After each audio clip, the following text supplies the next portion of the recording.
তবে যেহেতু দরবার ওলি আল্লাহদের দরবার, সেদিকে লক্ষ্য রেখে একটি গান রাখার চেষ্টা করব।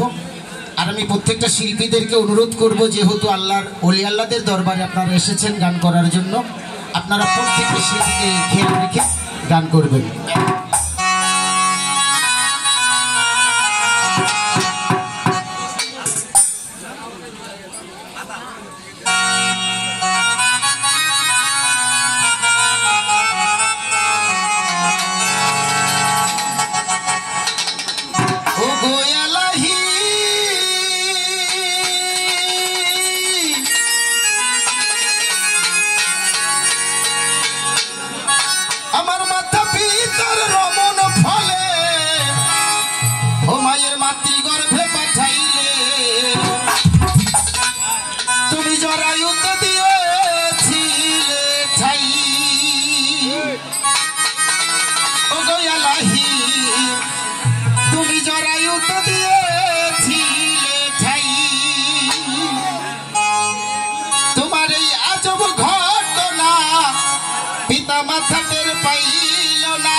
তোমার মতো দরদি কেউ নাই, তোমার নাম স্মরণে ঘুরলি তালে চরণ ভিক্ষা চাই আহম্মত শাহ, তোমার মতো দরদি কেউ নাই, তোমার মতো দরদি কেউ নাই, তোমার মতো দরদি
তোমার মতো দরদি কেউ নাই, তোমার মতো দরদি কেউ নাই গো এলাহি, তোমার মতো দরদি কেউ নাই ও গো এলাহি।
তোমার মতো দরদি কেউ